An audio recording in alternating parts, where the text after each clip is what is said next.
Testing, testing, 1, 2, 3. Testing, 1, 2, 3.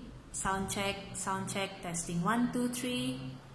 Hai, Shalom semua jemaat PWCC, DCC dan saudara-saudari yang dikasihi di dalam Kristus, tidak kira dimanapun Anda berada. Saya bersyukur karena Anda semua telah memilih untuk bersama-sama dengan kami di dalam kebaktian atas talian Gereja PWCC, DCC pada pagi ini. Jika Anda baru menyertai kami pada pagi ini, kami sangat mengalu-alukan kedatangan Anda semua. Jadi masih belum terlambat lagi untuk kita semua terus share link channel ini kepada rakan-rakan ataupun keluarga kita yang ada di luar sana. Jadi sebelum kita bermula pada pagi ini, ada 3 perkara yang harus kita lakukan bersama-sama. Perkara yang pertama, pastikan Anda telah menyediakan buku nota, Alkitab dan pen Anda. Perkara yang kedua, pastikan Anda telah memakai pakaian yang sesuai dan selesa. Perkara yang ketiga, pastikan Anda semua juga duduk di posisi yang selesa. Jadi adakah Anda sudah bersedia? Jika ya, mari kita sama-sama katakan yeay! Baiklah, sebelum kita memulakan ibadah kita pada pagi ini, mari kita sama-sama berdoa untuk mempersiapkan diri kita. Tuhan Bapa kami di syurga, terima kasih Tuhan untuk hari ini, terima kasih untuk kesempatan ini Bapa, di mana kami berkumpul lagi untuk beribadah di dalam nama Engkau Tuhan. Biarlah kiranya Roh Kudus Engkau yang menyertai kami sepanjang ibadah ini, dan biarlah message daripada firman Engkau itu juga nanti Tuhan akan terus tumbuh di dalam hati kami dan akan kami guna Tuhan di dalam kehidupan seharian kami Tuhan. Kami juga berdoa Tuhan untuk diri kami Tuhan, agar Engkau yang mempersiapkan hati kami untuk menerima apapun message daripada firman Engkau itu nanti ya Bapa. Kami bersedia Tuhan untuk membuka mata rohani, telinga dan hati kami Tuhan untuk Engkau. Biarlah Roh Kudus Engkau terus berkarya dan bekerja di dalam kehidupan kami dari hari ini hingga selama-lamanya Bapa. Terima kasih Tuhan, terima kasih Yesus. Kami serahkan ibadah kami ke dalam tangan-Mu. Di dalam nama Bapa dan Roh Kudus kami telah berdoa. Amin.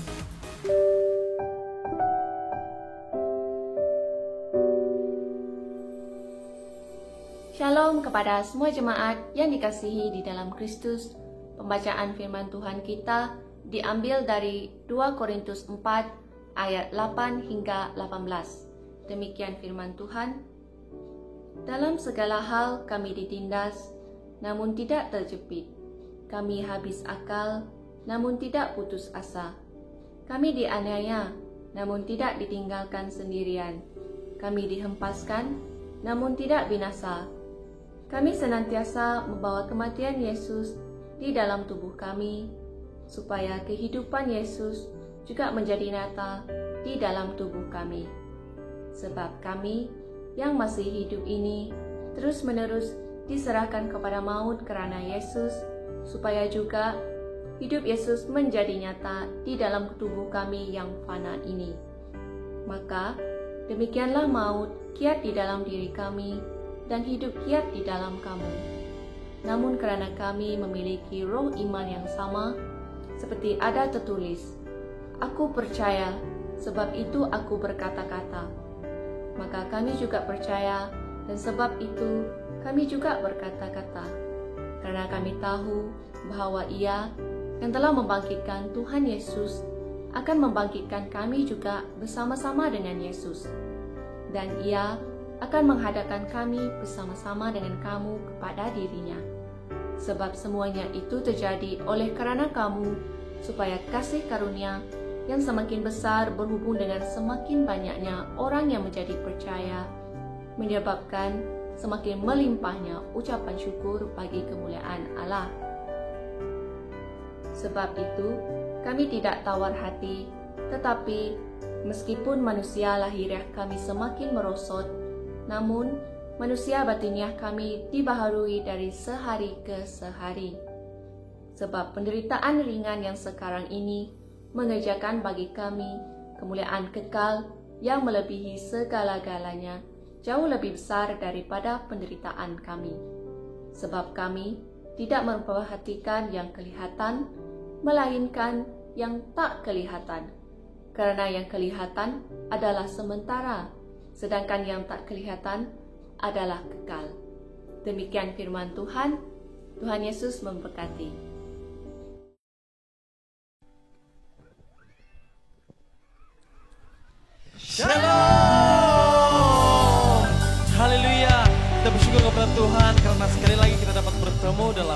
online kita pada hari ini. Jadi sebelum kita mulai, mari saja kita sama-sama bangkit berdiri. Dan kita high five orang kiri dan kanan kita, katakan Tuhan Yesus memberkati. Tuhan Yesus memberkati. Haleluya. Adakah Anda sudah siap untuk memuji Tuhan? Come on guys. Kita bertepuk tangan bagi Tuhan.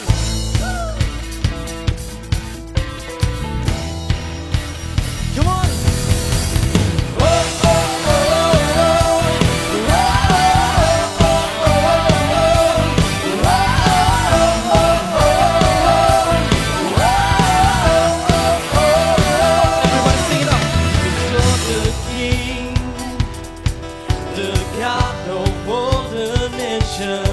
Every knee shall bow, 'cause you're worthy of all glory.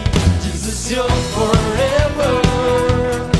You're everything my heart desires. Your love that satisfies me. Your love that makes me come alive. We shout your name, hallelujah. Jesus, we shout your name, Lord.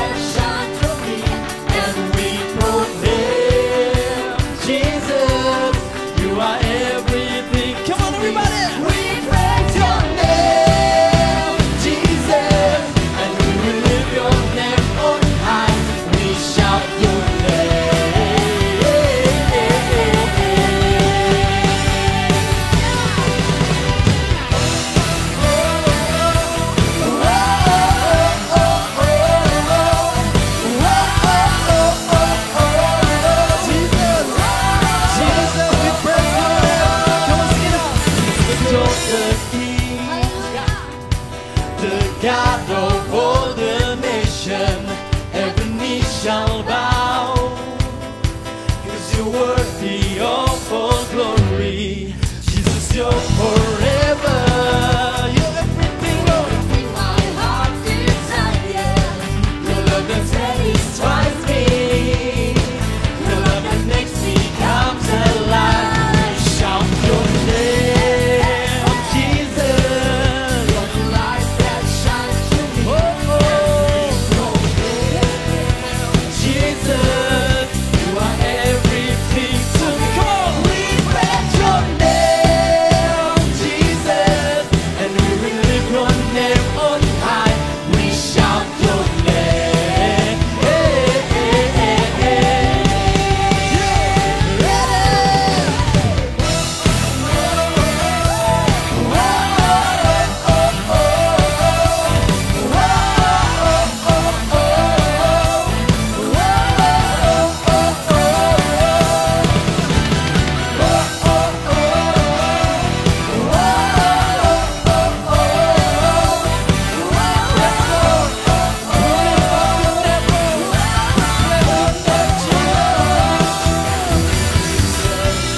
All the praise and glory, now we live to bring you praise and glory. Come on, sing it out. You deserve all the praise and glory. And now we live to bring you praise and glory. Haleluya. Kayo memerayo Tuhan Yesus. Haleluya, come on, shout.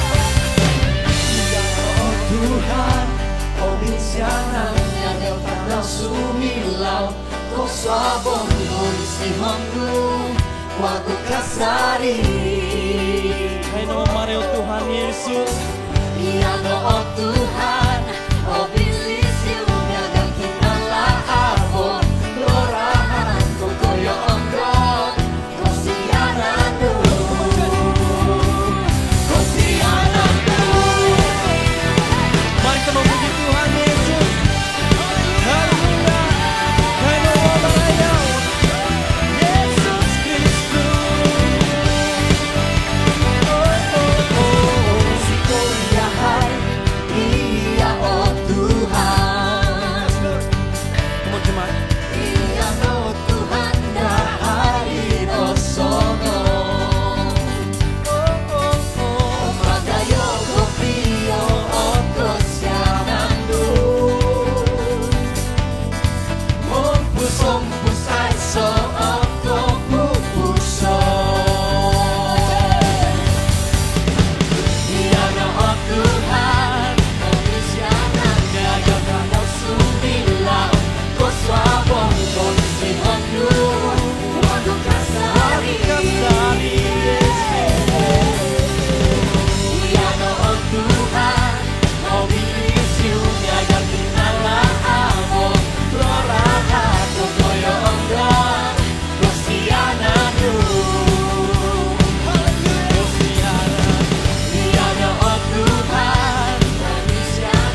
saat ini, mari tenangkan hati kita dan mau masuk lebih dalam dalam hadirat Tuhan.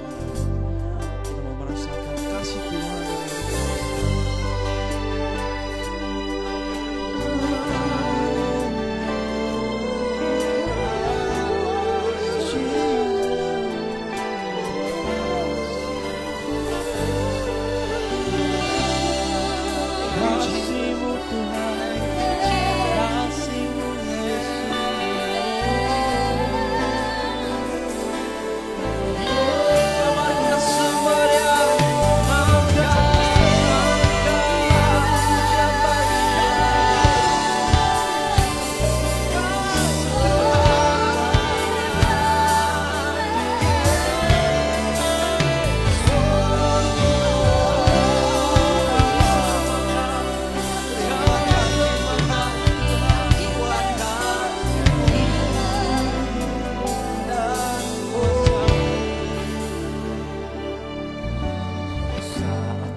Kau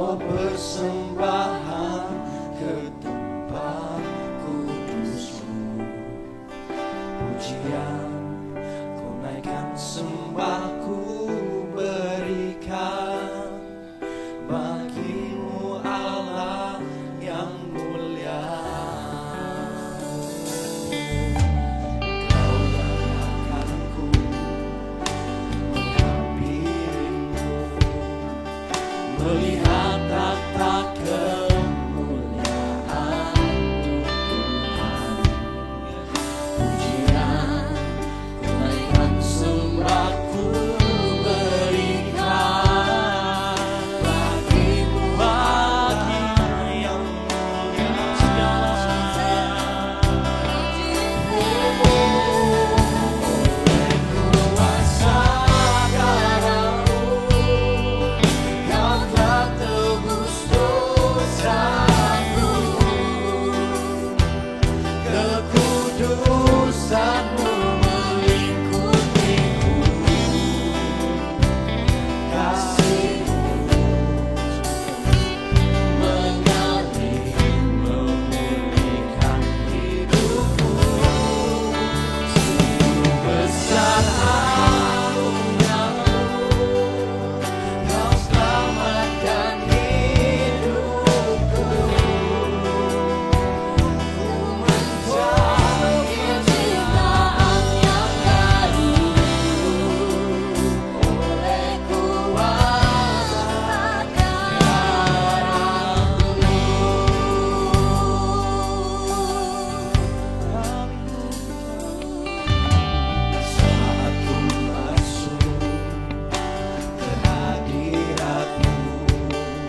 beri kemuliaan bagi Tuhan yang paling gemuruh.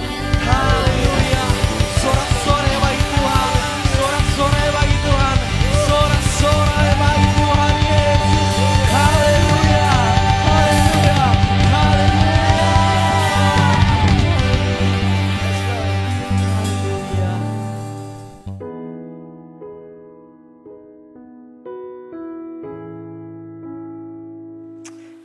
Shalom, apa kabar semua jemaat-jemaat Tuhan dimanapun Anda berada masa ini. Luar biasa pujian penyembahan yang dibawakan oleh tim daripada BWCC KK dan BWCC Penampang. Wow, all glory to God. Terima kasih juga kerana Anda semua setia tune in ke kebaktian online BWCC DCC pada hari ini. Ya, gereja cabang kita di KL dan di KK, di Penampang sudah memulakan kebaktian fizikal pagi tadi. Dan puji Tuhan atas penyertaannya dan sokongan doa dari semua. SOP tetap kita patuhi kerana kita harus menjadi saksinya dan kekal dalam testimoni kita yang baik untuk membantu dalam membendung wabak COVID-19 ini. Pun begitu, kita di BWCC, di sisi juga tetap mengadakan kebaktian online. Namun ada sedikit perubahan waktunya, yaitu pada jam 2 petang seperti yang Anda tengok sekarang ini, berbanding 10 pagi sejak kita mulakan kebaktian online pada Mac yang lalu. Nah, saya sangat berbesar hati kerana diberi kesempatan pada hari ini 5 Julai untuk berkongsi mesej firman Tuhan buat semua. Dan tajuk khotbah pada hari ini saya ingin sampaikan ialah My Plan or His Plan. Nah, sebelum saya mula, mari saya bawa kita semua di dalam doa terlebih dahulu. Haleluya Tuhan Yesus, terima kasih ya Bapa. Kami sekali lagi ya Bapa berkumpul untuk kami mendengar firman-Mu ya Tuhan Yesus. Hamba sudah siap untuk berbicara ya Bapa. Kiranya Engkau terus memakai hamba ya Bapa dalam menyampaikan isi hati-Mu ya Bapa buat semua yang ada yang mendengar pada saat ini ya Tuhan Yesus. Kau buka hati kami, fikiran kami untuk kami terus mengerti akan kebenaran firman-Mu ya Bapa. Terima kasih ya Tuhan. Terima kasih Roh Kudus. Di dalam nama Tuhan Yesus, hamba-Mu telah berdoa. Amin. Ya saudara-saudari, tempoh hari dalam beberapa minggu yang lepas, saya ada berborak dengan kawan lama. Cerita tentang update masing-masing kehidupan. Dia juga sedang tengah decide apa yang mau dia buat sekarang ini. Sebab ekonomi agak slow sekarang. Ya, seperti kita sudah maklum. Banyak benda yang difikir. Dia banyak benda yang dia fikirkan. Seperti yang saya share last week. Umpama bila dia bercerita dengan saya macam sedang berada dalam sebuah roller coaster. Ya, ada masa yang kita inginkan itu seumpama tidak dikabulkan Tuhan. Itu pandangan kita sebagai manusia. Saya akui apa yang dipandang kita tidak akan sama di pandangan mata Tuhan. Dia yang mengatur perjalanan hidup kita sesuai rencananya. Kita sering merasa lebih tahu apa yang terbaik buat kita berbanding jika kita meletakkan sepenuhnya ke dalam tangan Tuhan. Ya, kita rasa kita lebih tahu daripada Tuhan. Dalam permintaan-permintaan yang kita utarakan kepada Tuhan, kita tidak melihat hal-hal lain selain untuk memenuhi kepuasan kita di dunia. Yang selalunya hanya sebuah permintaan untuk, kata orang, memuaskan kedagingan kita semata-mata. Ya, bukan saya mau menghakimi sesiapa. Ini juga pernah terjadi kepada saya juga. Seringkali. Tetapi, kenapa inginkan benda seperti itu? Kenapa mahu benda ini? Wow. Priority atau bukan priority? No. Ikut tren katanya. So, saya mohon jangan terasa bila saya katakan hal seperti ini. This is what we always think. Salomo menulis dalam Amsal 19:21, banyaklah rancangan di hati manusia, tetapi keputusan Tuhanlah yang terlaksana. Right? Dan soalan saya hari ini, adakah impian ataupun rancangan kita selama ini semuanya sudah terlaksana? Sudah atau belum? Manusia boleh merancang, tetapi Tuhanlah yang menentukan. Ini bukan lirik lagu cinta ya. Tetapi apa yang saya cuba sampaikan di sini, kita ini boleh saja plan banyak hal. Kemukakan banyak pendapat, idea, konsep, bahkan doktrin. Tetapi yang terlaksana itu adalah kehendak Tuhan. No matter how hard we try, itu kehendak Tuhan yang terjadi.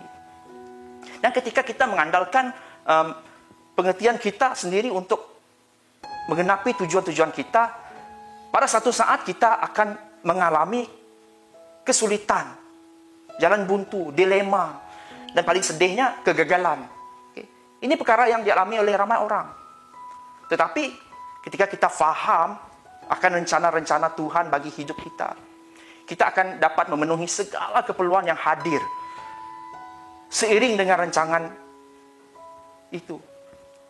Tidak keterlaluan untuk saya katakan hal yang tidak masuk akal sekalipun boleh terjadi. Because nothing is impossible in God. Tuhan kita adalah Tuhan yang ajaib, yang tidak pernah kehilangan akalnya untuk memberkati segala sesuatu yang berjalan sesuai rencananya. Ini harus kita ingat. Right? Ada banyak di antara kita yang memiliki masalah dalam hidup. Karena kita tidak mengetahui apa yang terjadi itu menjadi tujuan hidup kita sendiri, tidak mengerti apa yang menjadi tujuan Allah, tujuan hidup Allah kepada kita. Tetapi dengan mengikuti rancangan Tuhan itu dan dengan berjalan dengan apa yang direncanakan Tuhan di atas diri kita, kita pun boleh menjalani hidup yang memuaskan, penuh dengan sukacita.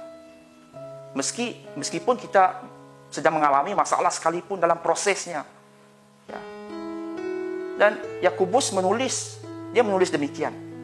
Kamu mengingini sesuatu, tetapi kamu tidak memperolehinya. Lalu kamu membunuh. Kamu jealous, kamu iri hati, tetapi kamu tidak mencapai tujuanmu.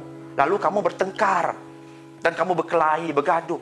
Kamu tidak memperoleh apa-apa, karena kamu tidak berdoa. Kita boleh lihat ini dalam Yakobus 4:2. Alright? Susah untuk mengetahui apa yang menjadi tujuan Tuhan dalam hidup kita jika kita tidak berdoa. This is the fact. Ketika keinginan kita tidak terpenuhi, kita akan merasa kurang bertuah berbanding orang lain.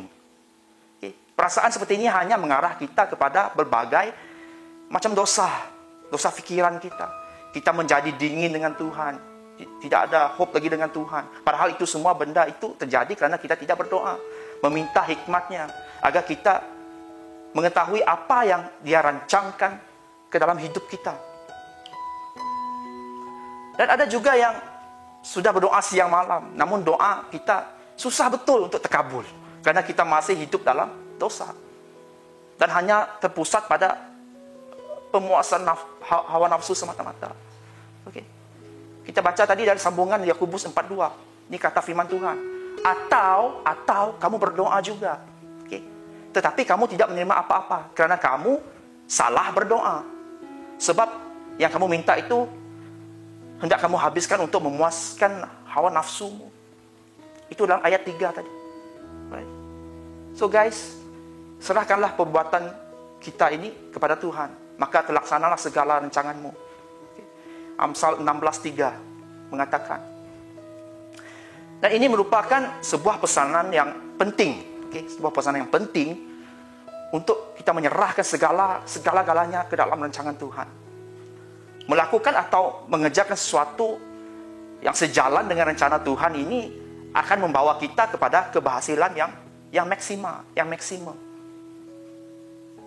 Sesungguhnya segala sesuatu yang kamu minta kepada Bapa akan diberikan kepadamu, dalam namaku, dalam Yohanes 16:23. Dan ingatlah, bahwa semua yang direncanakan Tuhan itu bagi kita adalah rancangan damai sejahtera untuk memberi hari depan yang penuh dengan harapan. Tentu kamu semua ingat ayat ini, it's famous words, Yeremia 29:11. Maka adalah penting bagi kita, untuk kita mengetahui tujuan hidup kita seperti yang digariskan oleh Tuhan. Berdoalah sentiasa, ucapkan syukur sentiasa, agar kita mengetahui apa yang Tuhan kehendaki untuk terjadi dalam hidup kita. Berjalanlah sesuai dengan rencana Tuhan, menuju kemenangan yang hilang gemilang. Alright. Dan perkataan manusia tidak mampu mengubah situasi itu. Hikmat manusia tidak dapat mengubah keadaan. Serta tafsiran kita ini tidak dapat mengubah apapun pun condition. Alright? Tetapi satu kata dari firman Tuhan mampu mengubah situasi dan keadaan, mengubah condition kita karena ada kuasa dalam firman Tuhan. Seperti dalam kisah di dalam Alkitab di mana Yesus menyembuhkan hamba perwira di Kapernaum. Hanya dengan perkataan firman Tuhan, maka sembuhlah hamba itu. Sembuhlah hamba perwira itu. Alright. This is a real story. Alright. Keberhasilan adalah suatu hal yang sangat diidamkan oleh semua orang. Semua orang. Tidak ada seorang pun yang mau gagal. Okay. Semua ingin berhasil dalam kehidupan dia.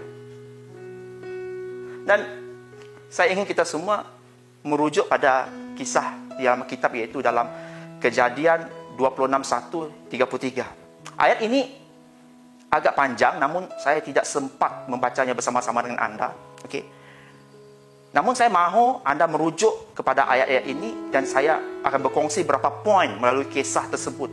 Sekali lagi, Kejadian 26:1-33. Saudara-saudari, Tuhan ingin kita berhasil dalam perjalanan hidup kita. Okay? Dan Mazmur 1:3, kalau kamu tahu, kita seperti pohon, dia seperti pohon yang ditanam di tepi perairan, yang menghasilkan buahnya pada musimnya, dan daunnya tidak layu. Apa saja yang dilakukannya berjaya. Tuhan tidak pernah merancang kegagalan bagi setiap orang yang percaya kepada dia. Rancangan Allah bagi umatnya yaitu masa depan yang penuh harapan.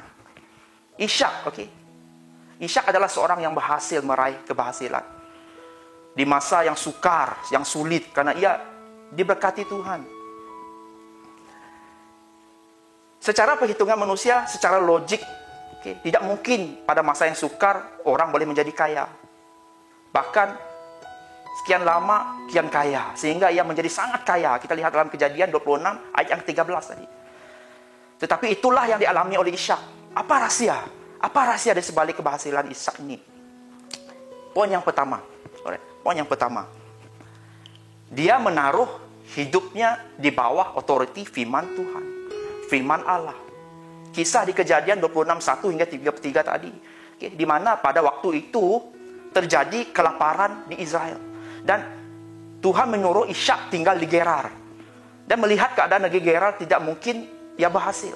Tetapi pada saat ia taat, dia taat kepada firman Allah, maka kuasa firman Allah terjadi dalam hidup dia.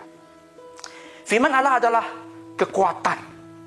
Kuasa Allah yang sanggup merubah karakter. Merubah sikap seseorang. Apapun keadaan yang kita alami, solusinya adalah taat. Taat dan tunduk di bawah otoriti firman Allah. Jangan silap. Ini bukan bermaksud Ishak terlepas dari persoalan-persoalan. Karena sebelumnya ia ditolak, diusir oleh Raja Abimelek. Ada persoalan, ada penolakan, ada struggle yang dialami oleh Ishak. Tetapi ia berhasil meraih keberhasilan karena ia menaruh hidupnya di bawah, sekali lagi saya katakan, di bawah otoriti firman Allah. Dan ketika ia taat, tunduk dan setia dan dengar kepada firman Allah, maka keberhasilan terjadi menjadi miliknya.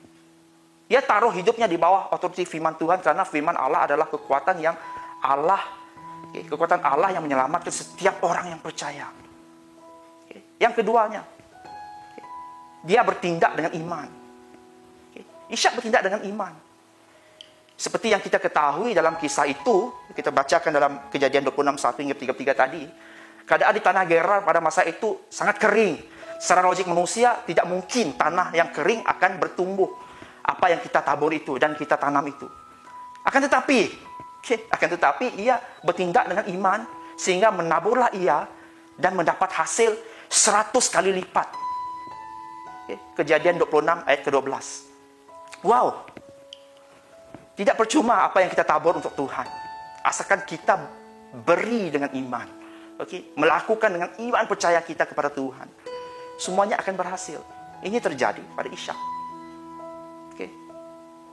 Orang yang menabur dengan bercucurkan air mata akan menuai dengan sorak-sorai. Mazmur 116 ayat ke-5. Saya masih ingat pada apa yang terjadi dengan kisah janda di Safat dalam Alkitab yang dipelihara oleh Tuhan pada masa kelaparan. Karena ia taat, dan tunduk kepada firman Allah, maka ia diberkati. Maka ia menikmati keberhasilan. Right? Apalagi yang menjadi rahasia keberhasilan Ishak? Apalagi? Yang ketiganya, ia membangun mezbahnya. Ya, rahasia keberhasilan Ishak ini karena ia membangun mezbahnya pada Tuhan. Kejadian 26 ayat ke-25. Kemudian Ishak membina sebuah mezbah di sana dan menyeru nama Tuhan. Disitulah dia mendirikan kemahnya dan hamba-hambanya menggali sebuah perigi, membangun mezbah dan menyeru nama Tuhan. Ishak membina mezbahnya. Tanya diri kita sekarang ini, apakah ada mezbah yang kita bangunkan setiap hari dalam hidup kita? Kita renungkan. Apakah ada doa-doa yang selalu kita panjatkan di hadapan Tuhan? Dan kunci daripada segala pergumulan hidup ketika kita datang di kaki Tuhan, maka setiap beban akan terlepas. Ya, it's not easy, but it can happen. Bangunlah mezbah doa itu untuk kita dan keluarga. Karena kerja iblis ini hanya ingin menghancurkan keluarga orang yang percaya, keluarga Kristen. Iblis tidak ingin melihat keluarga Kristen ini diberkati. Makanya kita harus membangun mezbah doa setiap hari. Datanglah di kaki Tuhan untuk memuji, untuk menyembah Dia. Selalu, menyembah Dia selalu dalam hidup kita. Yang penting, yang paling mengerti hidup kita, Dia Tuhan. Dan pergumulan kita, Dia faham. Dia adalah Tuhan yang mempedulikan kita. Ishak adalah orang yang suka bergaul, bercakap, dan berkenan kepada Tuhan. Kita contohi hidup dia. Amen. Dan kita bacakan lagi dalam Kejadian 26 ayat 12 hingga 13. Maka menaburlah Ishak di tanah itu. Dan dalam tahun itu juga ia mendapat hasil 100 kali lipat. Sebab ia diberkati Tuhan. Dan orang itu menjadi kaya. Bahkan kian lama kian kaya. Sehingga ia menjadi sangat kaya. Tanah di mana Ishak menabur adalah tempat yang bukan merupakan milik Ishak sendiri. Yes. Dan tingkat pelipat kali gandaan itu hasil dari hasil yang diperoleh dimulai daripada 30, 60 sampai 100 kali lipat. Dan sebenarnya 60 kali lipat adalah hasil yang kira lah dan sangat bagus. Dan biasa terjadi pada masa itu. Tetapi hasil 100 kali lipat merupakan sesuatu yang jarang terjadi. Kata orang, ini rare, very rare. Hanya beberapa tempat saja yang ada tingkat kesuburan yang tinggi. Seperti itu. Yang dapat menghasilkan 100 kali lipat. Walaupun di tengah masa kelaparan, Ishak tetap menabur. Dan Ishak diberkati oleh Tuhan. Nah, right. Ishak sekarang berada di dalam plan-nya Tuhan. Ada 3 key point dari 3 ayat yang akan saya kongsikan dengan Anda semua pada pagi hari ini. Masih lagi dari kisah Kejadian 26, 1 hingga 33. Dan yang pertamanya ayat ini daripada ayat yang kedua. Kejadian 26, 2e. Janganlah pergi ke Mesir. Wow, ayat ini penuh makna. Walaupun sedang mengalami masa kelaparan, Tuhan tetap melarang Ishak pergi ke Mesir. Apa yang kita dapat tangkap di sini? Maksudnya, kembali ke Mesir umpama balik kepada keselesaan. Sudah keluar dan merasa tidak selesa, balik lagi ke square one. Balik kepada hidupan dunia. Guys, jangan sekali kita kembali ke kebiasaan yang lama walaupun sedang berada di tengah-tengah masalah. Jangan kembali ke hidup kita yang lama. Ya, follow the process. Semua yang benar, semua yang mulia, semua yang adil, semua yang suci, semua yang manis, semua yang sedap didengar, semua yang disebut kebajikan dan patut dipuji, pikirkanlah semua itu. Itu dalam Filipi 4:8. Apalagi yang menyebabkan dia berhasil? Apalagi yang menyebabkan Ishak ini berhasil? Dia masih lagi merelakan plan Tuhan terjadi dalam hidupnya. Tuhan kata, jangan pergi ke Mesir. Key point yang kedua, yaitu dalam ayat yang ayat yang ketiganya. Okay. Kejadian 26 ayat ketiga. Tinggallah di negeri ini sebagai orang asing. Saudara-saudari, Ishak tidak meninggalkan tanah Gerar walaupun di tempat itu sedang terjadi kelaparan. Jika kita berada dalam suatu lingkaran masalah itu, di mana kita tidak dapat berbuat banyak lagi benda, kita stuck untuk mengatasinya. Jangan tinggalkan Gerar. Jangan lari daripada masalah itu. Carry on. God be with us. Tetap tinggal di Gerar. Hadapi masalah tersebut. Itu maksud Tuhan. Tak terjangkau pikiran aku dan juga kamu. Ya. Saya tahu itu semua. And that's God. Tidak terjangkau pikiran. Dan percobaan-percobaan yang kamu alami adalah percobaan-percobaan yang biasa. Yang tidak melebihi kekuatan manusia.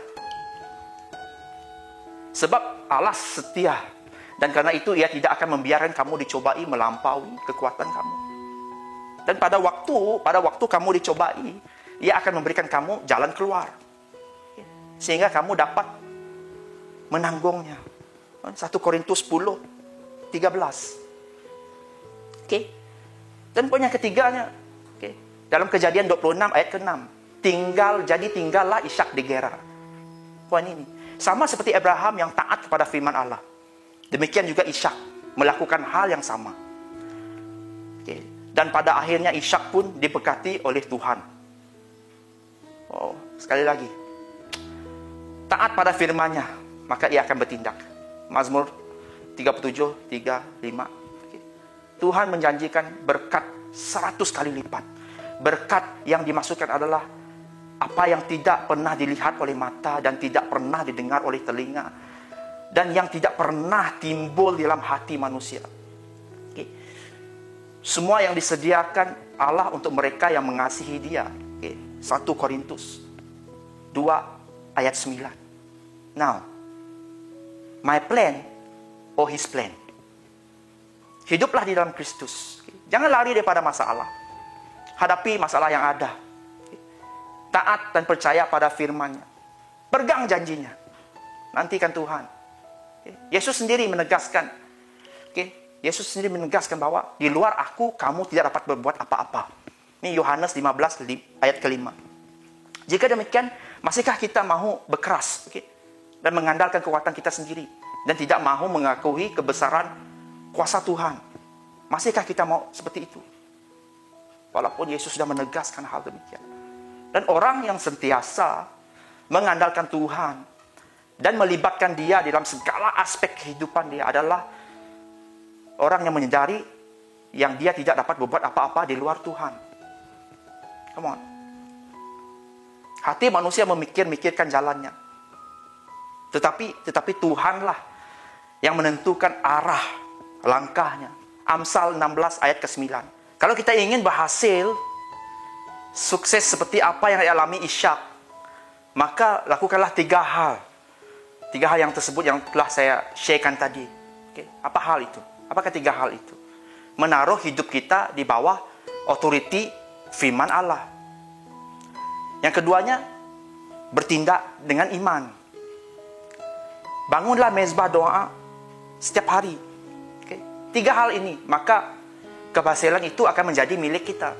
Adakah Anda sentiasa bersedia untuk menghadapi setiap fasa baru dalam hidup kita? Saya berdoa kita akan sentiasa mengandalkan Dia. Remember to follow His plan rather than your plan. Alright. Saya harap kita semua telah dikuatkan dan telah diberkati dengan firman Tuhan yang disampaikan. Alright. Walaupun dengan masa yang agak singkat, alright, namun saya percaya firman Tuhan itu akan tetap melekat di hati saudara-saudari yang saya kasihi. Alright. His word is real. Ya dan amin. Mari saya ajak kita tunduk kepala dan berdoa. Bapa yang baik ya Tuhan Yesus, terima kasih ya Tuhan Yesus atas firman-Mu, atas kata-kata-Mu yang Kau telah sampaikan ya Bapa lewat hamba-Mu ya Tuhan Yesus. Hamba sudah siap berbicara ya Bapa. Dan kiranya Tuhan firman-Mu sentiasa bersama-sama dengan kami, agar kami terus dibangunkan, dikuatkan diberi harapan yang baru ya Tuhan untuk kami melalui fasa hidup kami ya Tuhan Yesus. Fasa dan musim hidup kami ya Bapa berada di dalam tangan-Mu ya Tuhan Yesus. Kami ingin terus mengandalkan Engkau Bapa dalam segala perancangan, dalam segala keputusan yang kami lakukan, dalam segala apapun kondisi kami ya Tuhan Yesus. Kami tahu Engkau memerhatikan ya Bapa.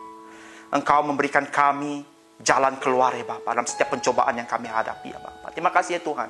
Terima kasih Roh Kudus. Segala puji, hormat, kemuliaan kami kembalikan kepada Engkau ya Tuhan. Di dalam nama Tuhan Yesus kami sudah berdoa. Amin.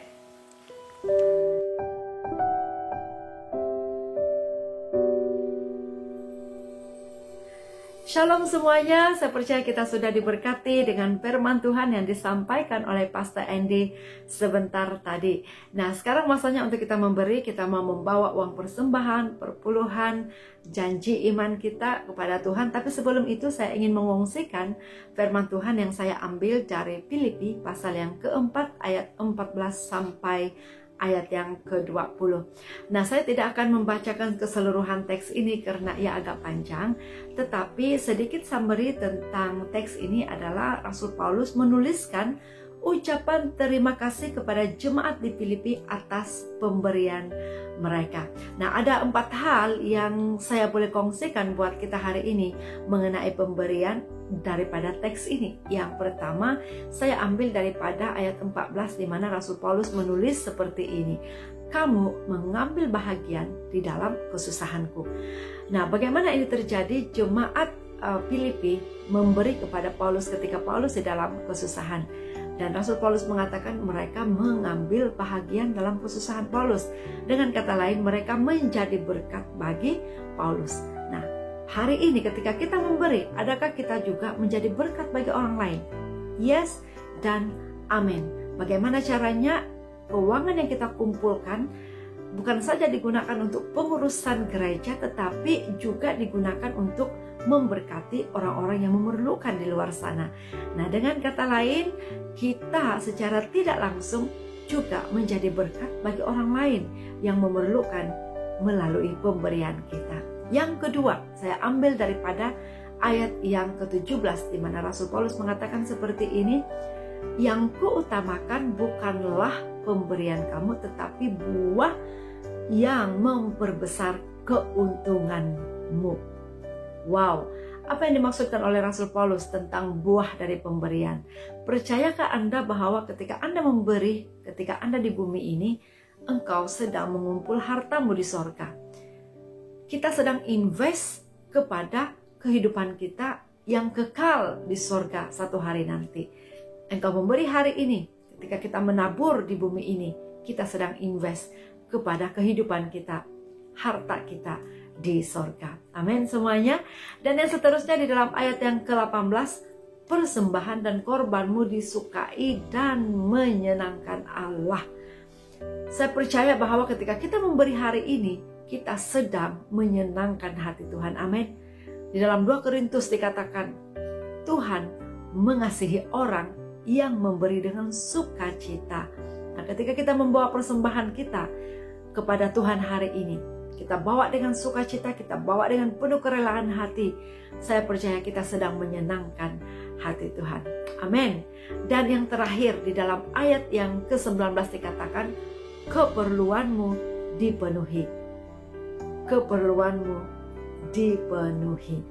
Ketika kita percayakan apapun yang kita miliki hari ini di dalam tangan Tuhan, percayalah Tuhan menjanjikan pemeliharaan, Tuhan menjanjikan penyediaan untuk apapun yang kita perlukan.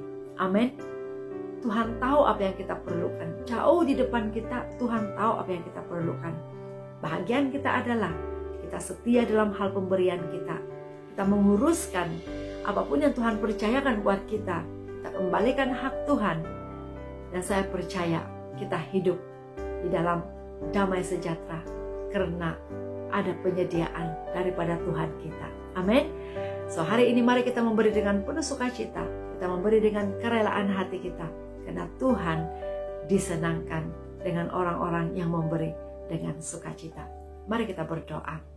Terima kasih Tuhan, kami sangat bersyukur untuk kesempatan ini.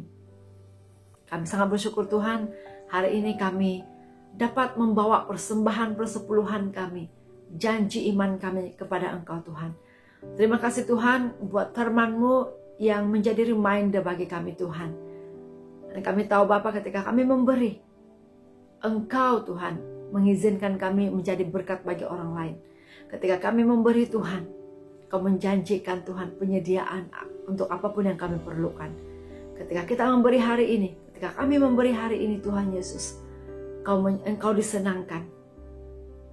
Tuhan, hari ini kami membawa apapun yang kami bawa, it's not about berapa banyak yang kami bawa, tetapi it's about attitude, sikap hati kami yang mau setia dalam memberi yang terbaik untuk Engkau. Terima kasih Tuhan, kami siap untuk membawa persembahan, memberi yang terbaik untuk Engkau, karena Engkau layak untuk menerima yang terbaik dari kami.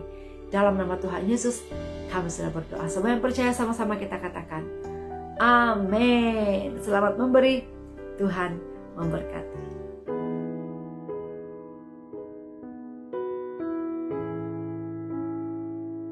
Shalom, saudara-saudari dalam kasih Tuhan. Puji Tuhan, kita masih lagi bersama-sama pada minggu ini di dalam ibadah kita di atas talian. Saya percaya Tuhan telah memelihara kita dimanapun kita berada, di tempat kerja, keluarga kita, di rumah kita, bahwa Tuhan telah memelihara bahkan menjaga kita. Puji Tuhan. Saudara-saudari dalam kasih Tuhan, seperti dalam kalender gereja, yaitu pada setiap minggu pertama pada setiap bulan kita akan mengadakan perjamuan kudus. Oleh karena itu, saya mengajak Anda semua yang ada di rumah untuk mempersiapkan diri kita, bahkan juga untuk mempersiapkan roti dan air untuk melaksanakan perjamuan Tuhan ini. Haleluya. Saudara-saudari dalam kasih Tuhan Yesus itu sungguh luar biasa bagi kita. Kasih Tuhan telah dinyatakan melalui Tuhan Yesus yang telah lahir menjadi manusia. Bahkan selama kehidupannya dia melayani, sehingga di kemuncak pelayanan Yesus itu yaitu misi Allah sendiri, yaitu untuk menebus manusia daripada dosa dan menyelamatkan manusia. Saudara-saudari dalam kasih Tuhan, kemuncak pelayanan Yesus ialah waktu dia disalibkan, waktu dia harus mati untuk melepaskan kita daripada hukuman, dan saudara-saudari menyelamatkan kita dan menguruskan kita, sehingga tidak ada lagi kuasa ikatan dosa yang mengakibatkan maut bagi kita yang percaya pada hari ini kepada Tuhan Yesus. Nah, sungguh kasih Tuhan Yesus itu luar biasa, sehingga saya dan Anda pada hari ini kita menjadi orang yang selamat di dalam Kristus Yesus. Saya ingin membacakan bagi kita pada hari ini saudara-saudari, yaitu daripada 1 Korintus pasal yang ke-11 ayat yang ke-23. Demikian firman Tuhan. Sebab apa yang telah kuteruskan kepadamu telah kuterima dari Tuhan, yaitu bahwa Tuhan Yesus pada malam waktu ia diserahkan, ia mengambil roti dan sudah itu ia mengucap syukur ke atasnya, ia memecah-mecahkannya dan berkata, inilah tubuhku yang diserahkan bagi kamu.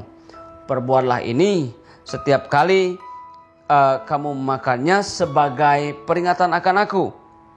Demikian juga ia mengambil cawan sudah makan, lalu berkata, cawan ini adalah perjanjian baru yang dimeteraikan oleh darahku.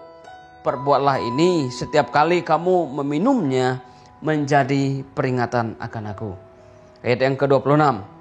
Sebab setiap kali kamu makan roti ini dan minum cawan ini, kamu memberitakan kematian Tuhan sampai ia datang. Ayat yang ke-27. Jadi barang siapa dengan cara tidak layak makan roti dan minum cawan Tuhan, ia berdosa terhadap tubuh dan darah Tuhan. Saudara-saudari dalam kasih Tuhan, roti yang sebentar nanti kita akan makan bersama-sama melalui firman Tuhan yang telah kita membaca, itu adalah melambangkan tubuh Tuhan yang telah diserahkan bagi saya dan Anda. Tubuh Tuhan telah diberikan saudara-saudari bagi ganti saya dan Anda daripada menerima hukuman daripada dosa kita. Dan hukuman yang seharusnya ditimpakan kepada kita itu ditimpakan kepada Yesus, bahkan diambil oleh Yesus sepenuhnya. Dan diangkat oleh Yesus. Sehingga dia harus melalui penderitaan. Sehingga dia harus disalib. Sehingga dia harus dipukul. Sehingga dia harus dicambuk. Sehingga dia harus disebat, saudara-saudari. Itu semua karena kasih Allah terhadap kita. Yang kedua, saudara-saudari, ia berkata pada ayat yang ke-25, demikian juga ia mengambil cawan sesudah makan lalu berkata, perhatikan saudara-saudari ayat yang seterusnya, adalah cawan ini adalah perjanjian baru yang telah dimeteraikan oleh darahku. Saudara-saudari dalam kasih Tuhan, cawan yang sebentar nanti kita akan minum bersama-sama di dalam perjamuan ini melambangkan darah Yesus yang tercurah di atas kayu salib. Darah Yesus yang mengalir di kayu salib, saudara-saudari, adalah bertujuan menyucikan kita dari segala kesalahan kita, daripada segala kekejian kita, kekotoran dosa kita, saudara-saudari. Sehingga hidup kita diperbaharui, sehingga hidup kita tidak ada lagi dosa oleh karya darah Yesus yang telah mengalir bagi kita. Alangkah indahnya hidup kita, saudara-saudari, dalam Yesus Kristus.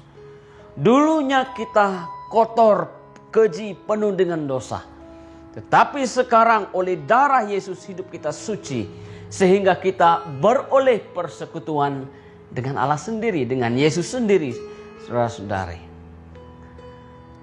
Kalau dengan dosa kita tidak dapat bersatu, bahkan bersekutu dengan Tuhan. Tetapi oleh darah Yesus ini telah melepaskan kita daripada dosa. Sehingga kita beroleh hubungan secara pribadi dengan Tuhan. Oleh sebab itu, saudara-saudari, hari ini kita di dalam perjamuan ini, kita mau ingat tentang apa yang Yesus telah perbuat lebih 2000 tahun yang lalu bagi kita. Dia sanggup menyerahkan tubuhnya disiksa bagi kita, menggantikan posisi kita yang harus dihukum. Bahkan darahnya yang mengalir di kayu salib menebus dosa kita, menyucikan kita daripada dosa. Ayat yang ke-26, saudara-saudari, yang berkata seperti ini. Sebab setiap kali kamu makan roti ini dan minum cawan Tuhan ini, kamu memberitakan kematian Tuhan sampai ia datang. Nah, saudara-saudari, ini menjadi panggilan kepada kita semua. Ini menjadi satu panggilan bagi saya dan Anda sebagai orang yang percaya akan karya Yesus di kayu salib. Yaitu, saudara-saudari, ketika kita makan dan minum cawan Tuhan ini, tugas saya dan Anda adalah memberitakan tentang kematian Tuhan sampai ia datang. Memberitakan tentang kasih dan anugerah Tuhan yang telah dinyatakan oleh Yesus itu melalui kematiannya di kayu salib untuk menebus dosa kita. Maka berita itulah hendak kita bawa kemanapun kaki kita melangkah, kemanapun Tuhan membawa kita, maka itu akan menjadi inti berita kehidupan kita sebagai orang percaya. Jadi, semua kita punya tanggung jawab di hadapan Tuhan sebagai orang percaya.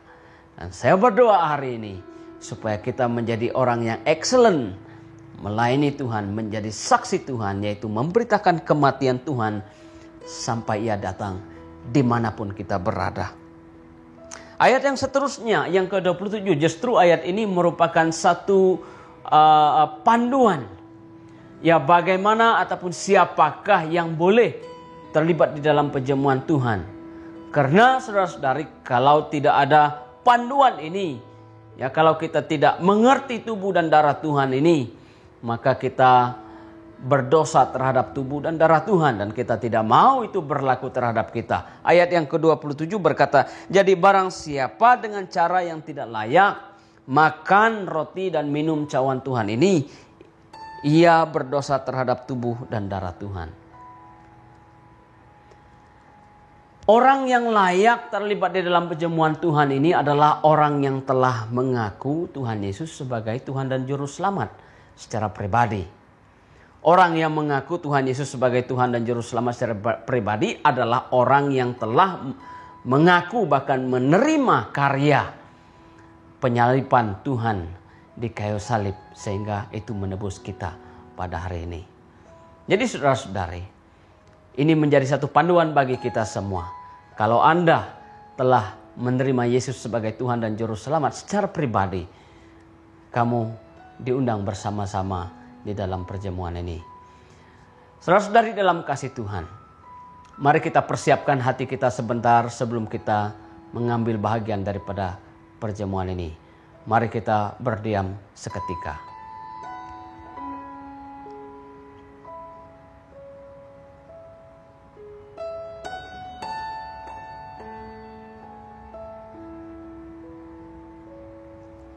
Amin. Amin. Mari kita ambil roti kita bersama-sama. Kita pegang roti ini, kita angkat, dan kita akan makan bersama-sama. Saya membacakan sekali lagi 1 Korintus pasal yang ke-11 ayat yang ke-23 berkata seperti ini.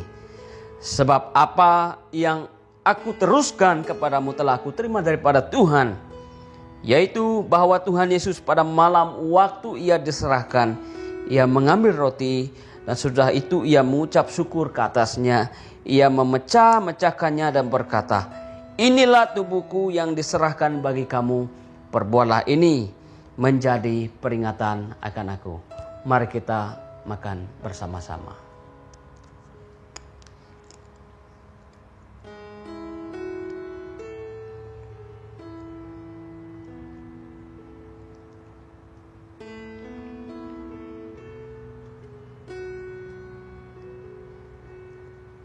Mari kita angkat cawan kita bersama-sama dan kita akan minum bersama-sama. Demikian juga ia mengambil cawan sesudah makan lalu berkata, cawan ini adalah perjanjian baru yang dimeteraikan oleh darahku. Perbuatlah ini setiap kali kamu meminumnya menjadi peringatan akan aku. Mari kita minum bersama-sama.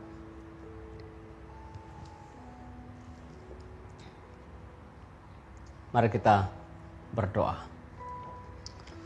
Tuhan Bapa kami di surga, kami bersyukur dan berterima kasih kepada Tuhan. Karena pada ibadah kali ini kami dapat bersama-sama datang ke meja Tuhan. Bersama-sama dengan Tuhan di dalam perjamuan Tuhan ini. Kami berterima kasih karena kasih dan anugerah Tuhan telah dinyatakan bagi kami. Bahwa Yesus sanggup mati bagi kami. Bahwa Yesus telah menyerahkan tubuhnya disiksa sebagai ganti kami. Bahkan darahmu yang telah mengalir di kayu salib sebagai menyucikan kami daripada segala dosa dan pelanggaran kami. Sungguh Tuhan Yesus, kami berterima kasih dan bersyukur kepada Tuhan. Oleh karena perbuatan Tuhan yang sungguh ajaib, kami menjadi ada seperti kami pada hari ini. Oleh karena kasih dan anugerah Tuhan. Maka pada hari ini Tuhan Bapa, dengan pengakuan iman kami percaya terhadap karya Tuhan ini dan menerima Tuhan Yesus sebagai Tuhan dan Juru Selamat. Kami mau merayakannya bersama-sama pada hari ini di dalam perjamuan ini Tuhan Bapa. Kami berdoa kehidupan kami semua pada hari ini adalah Injil Tuhan yang hidup. Injil Tuhan yang dibawa kemana-mana dan kemanapun kami melangkah, kemanapun kami diutus. Hidup kami adalah surat Tuhan di mana orang melihat bahwa kebaikan dan anugerah Tuhan daripada hidup kami. Perkataan daripada mulut kami, dari minda kami, perlakuan kami, yaitu menyatakan tentang anugerah Tuhan melalui karya kayu salib Tuhan. Kami berjanji pada hari ini Tuhan Bapa, kami tidak mau gagal. Justru kami mau memberi yang terbaik buat Tuhan. Karena Tuhan Yesus telah memberi yang terbaik untuk kami semua. Berkati jemaat Tuhan yang telah mengambil bersama-sama perjamuan ini. Terus menyertai kami dalam apapun yang kami lakukan, misi dan misi Tuhan di dalam kehidupan kami secara pribadi. Juga Engkau memberkati bagi jemaat Tuhan yang tidak sempat, bahkan belum bersedia dalam perjamuan ini. Engkau Tuhan Allah yang berkuasa juga memberkati mereka. Persiapkan hati mereka ketika bulan yang ke depan mereka dapat bersama-sama dalam perjamuan ini. Kami merayakan kebaikan Tuhan dan melaksanakan kehendak Tuhan daripada hidup kami. Terima kasih Tuhan Bapa, ini doa kami. Kami mengucap syukur dan minta semua ini di atas dan di dalam nama Tuhan Yesus. Kami sudah berdoa. Haleluya. Amin. Amin. Amin. Tuhan Yesus memberkati. Selamat hari Minggu.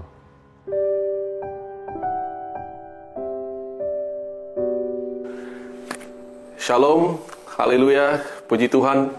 Kita sudah berada di penghujung kebaktian kita pada hari ini. Kita bersyukur atas kelancaran kebaktian kita, semua oleh karena penyertaan Roh Kudus daripada awal hingga selesai.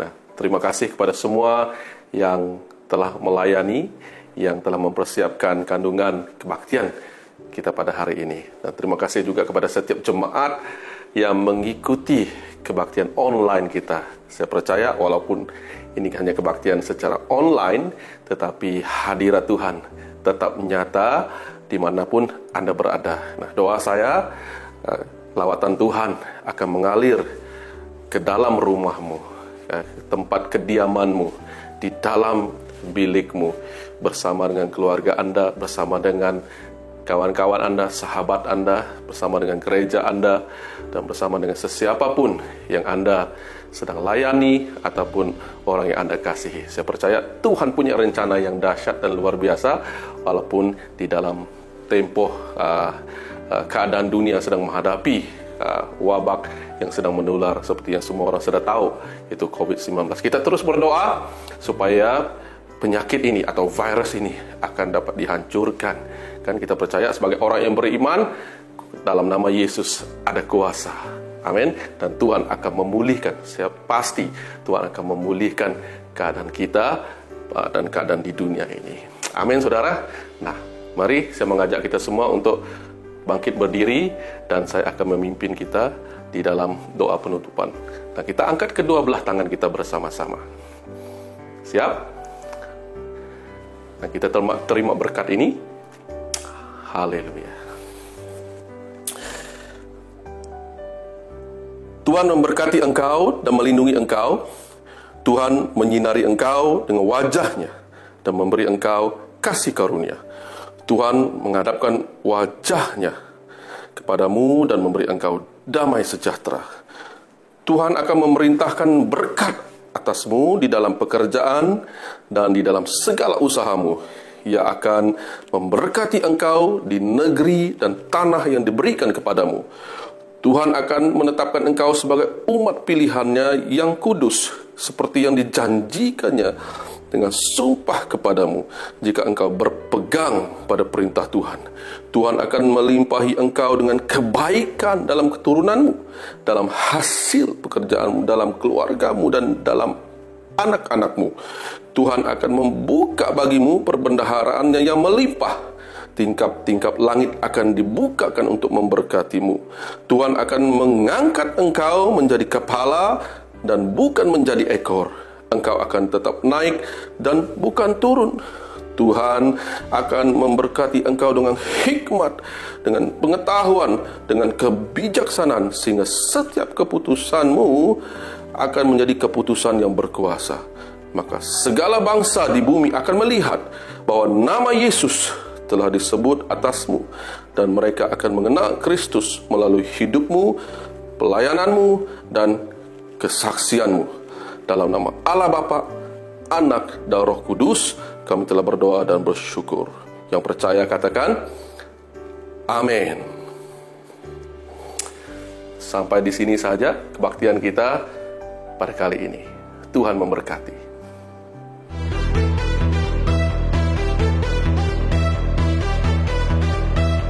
Haleluya, puji Tuhan. Demikianlah message daripada firman Tuhan yang telah kita dengar sebentar tadi. Jika Anda merasa diberkati, Anda boleh klik button like dan juga penuhi ruangan komen di bawah. Jadi sebelum kita berpisah pada pagi ini, ada beberapa perkara yang saya ingin kongsikan kepada Anda semua. Untuk tithes dan offering, Anda boleh salurkan secara atas talian ke account bank seperti yang tertera di skrin Anda pada saat ini.